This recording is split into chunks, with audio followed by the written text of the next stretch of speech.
Joining us for News Channel 9 at noon, I'm Sandra Ramirez. We have complete coverage for you this afternoon on the hundreds of immigrant children on their way to the borderland right now. We told you the U.S. Department of Health and Human Services announced the Tornillo port of entry will be a tent city for children who are separated from their families. News Channel 9's Alejandra Briones is live from Tornillo right now, where those kids are expected to arrive. Alejandra.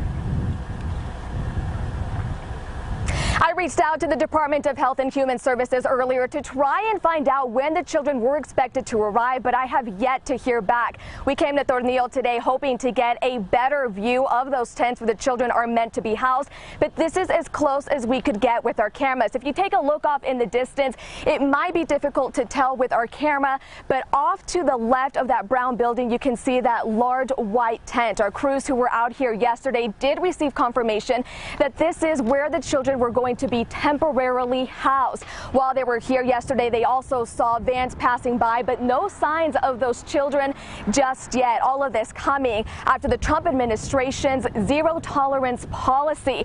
Now, earlier this week, Congressman Beto O'Rourke took a trip to McAllen where he toured a processing center where kids have already been separated from their children. At this time, on the Senate floor just a few days ago, he called on his colleagues to act now.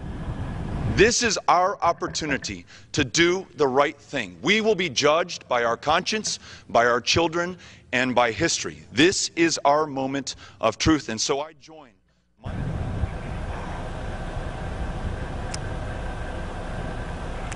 And since then, legislation has been passed to prevent the separation of families at the border. And for now, we are just waiting on the arrival of the children here in Tornillo. And just to be clear, this isn't the first time that tents have been used to house immigrants. Back in 2014, the practice was used during the Obama administration as well. And you can count on KTSM to continue covering this developing story happening right here in our own backyard. Live in Tornillo, Alejandra Briones, News Channel 9.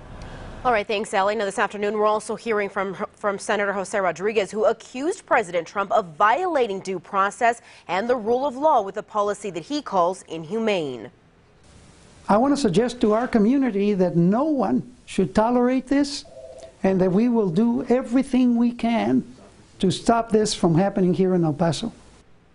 And New Mexico Governor Susana Martinez, an El Paso native, says she supports the federal government's policy. Here's what she had to say about it during her visit to Santa Teresa earlier this week.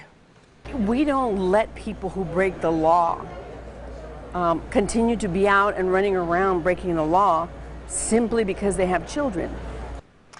Now, Democrats in Congress are calling the policy of separating migrant children and parents at detention centers both un-American and barbaric. House Democratic leader Nancy Pelosi accusing the Trump administration of planning this separation policy, adding she's surprised there aren't, in her words, uprisings around the country. Do they have any idea the impact on families, on children? Probably, well, maybe they do, maybe they don't care. But the fact is, they should know, and they should lift this policy. Speaker Paul Ryan says he doesn't want children separated, but believes the best fix is through congressional legislation, not an administrative ruling.